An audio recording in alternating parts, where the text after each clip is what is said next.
بسم اللہ الرحمن الرحیم نحمدہ ونصلی ونسلم علی رسول الکریم اما بعد اعوذ باللہ من الشیطان الرجیم بسم اللہ الرحمن الرحیم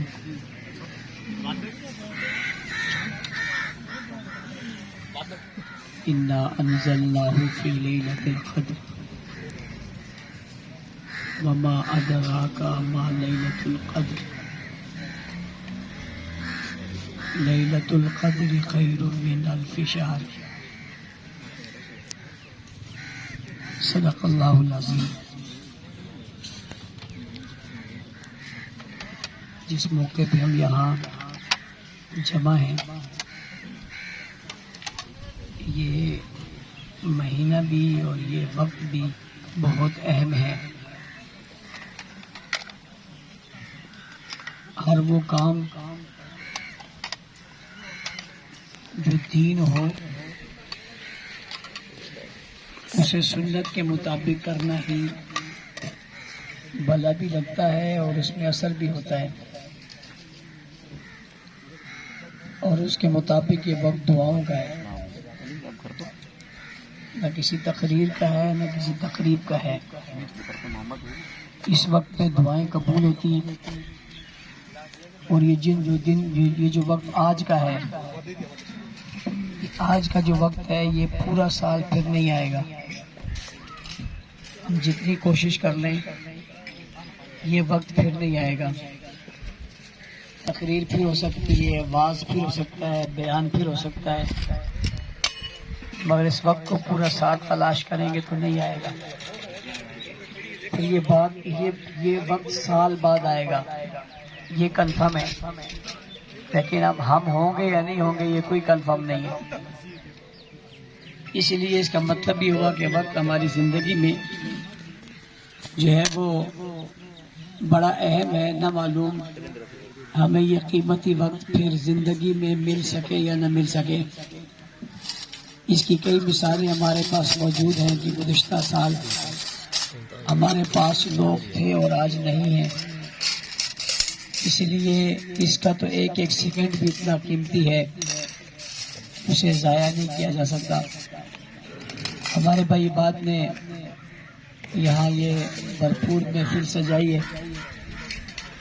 اور عبدالرحمن صاحب کی خواہش ہوتی ہے کہ سب لوگ نیکی کی بات سنیں اور کوئی آدمی بھی نیکی کی بات سے رہے نہ۔ ہم سب کی بھی یہی خواہش ہے کہ ہمیں نیکی کی بات سمجھنی چاہیے۔ میں نے ان سے پوچھا میں کیا کہوں، تو انہوں نے کہا یہاں علماء ہیں۔ پھر تو میں نے کہا مجھے سننا چاہیے، علماء ہیں، میں تو عام آدمی ہوں، علماء کی موجودگی میں نے کیا کہنا۔ ایک تو قبولیت کا وقت ہے، ہمیں دعائیں کرنی چاہیے، اور اس عشرے میں لیلۃ القدر کی 5 راتیں، جس میں سے 4 راتیں گزر چکی ہیں اور 1 رات باقی ہے۔ یہ رات جو ہے یہ ان طاق راتوں میں سے ایک ہے۔ اس رات کی اہمیت کی وجہ کیا ہے؟ اس رات کی اہمیت کی وجہ کیا ہے؟ وہ وجہ یہ ہے کہ اس میں قرآن نازل ہوا ہے، انا انزلناہ فی لیلۃ القدر، اور یہی وجہ ہے اس کی۔ یہ مہینہ کیوں بہت اہم ہے؟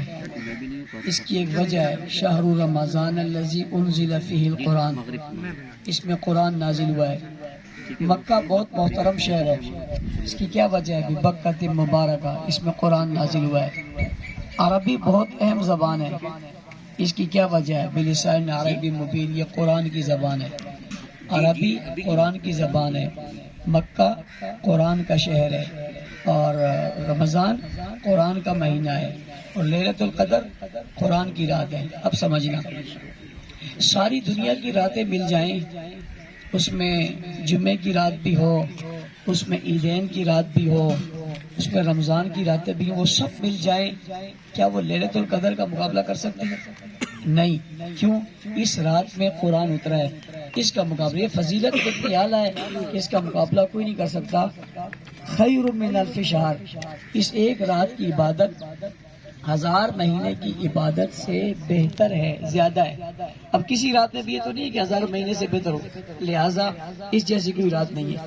بھی سارے مہینے ہی مل جائیں تو کیا رمضان کا مقابلہ کر سکتے ہیں؟ کہا نہیں۔ سارے شہر مل جائیں کیا مکہ کا مقابلہ کر سکتے ہیں؟ اس میں ایک نماز کی عبادت 1,00,000 نماز کے برابر ہے ثواب۔ اور ساری زبانیں مل جائیں کیا عربی کا مقابلہ کر سکتے ہیں؟ اس لیے کہ جنت میں صرف عربی بولی جائے گی، ہماری یاری صاحب کی ساری زبانیں ختم ہو جائیں گی، صرف عربی بولی جائے گی۔ تو کیا سارے مل کر کیا اس زبان کا مقابلہ کر سکتے ہیں؟ نہیں۔ تو کیا ہوا؟ ان نے قرآن، اگلی بات سمجھنا، رات نے قرآن نہیں پڑھا، رمضان نے قرآن نہیں پڑھا، مکہ نے قرآن نہیں پڑھا، زبان نے قرآن نہیں پڑھا۔ اگلی بات، قرآن مکہ کے لیے نہیں آیا، قرآن رات کے لیے نہیں آیا، قرآن شہر کے لیے نہیں آیا، قرآن زبان کے لیے نہیں آیا، قرآن مہینے کے لیے نہیں آیا، ان کے لیے نہیں آیا، انہوں نے پڑھا نہیں پھر بھی فضیلت والی ہے۔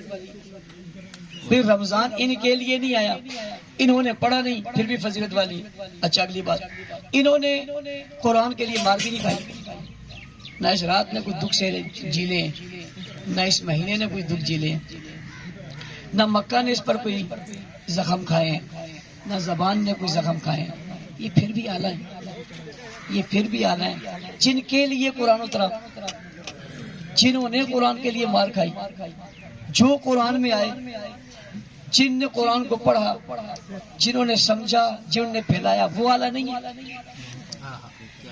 وہ اعلیٰ نہیں ہے، وہ مقدس نہیں ہے، وہ محترم نہیں ہے۔ بھئی رات کی کوئی توہین کری، سارا زمانہ مل کر راتیں اس رات کا مقابلہ نہیں کر سکتا، سارے جہاں کے لوگ مل کر صحابہ کا مقابلہ نہیں کر سکتے۔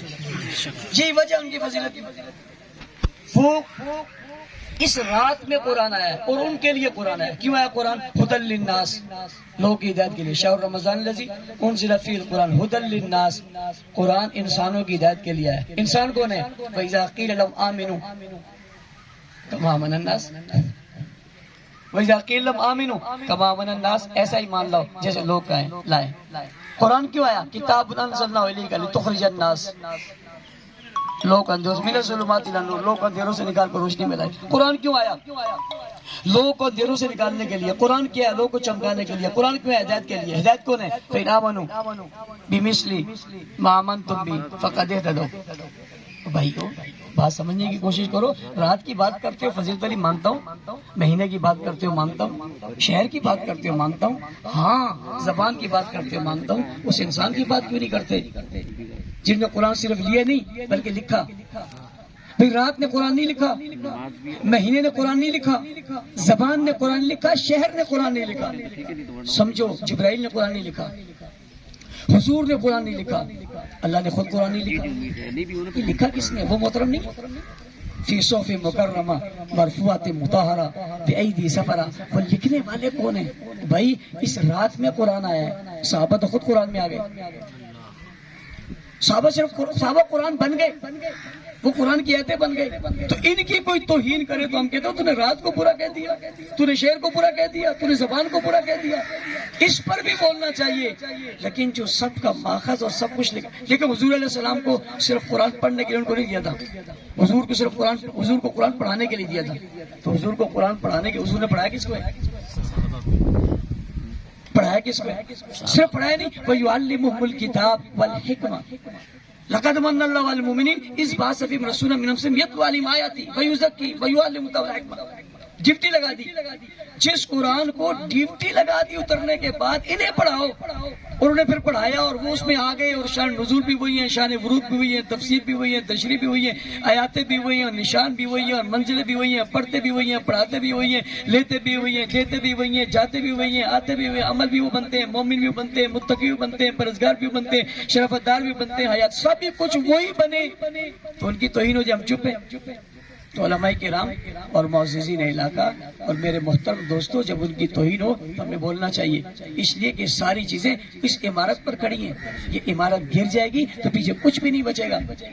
یہ میں کہتا ہوں سحری کی دعا ہے، اور سحری افطاری کے وقت کی دعا قبول ہوتی ہے، مجھے کیا پتہ قبول ہوتی ہے؟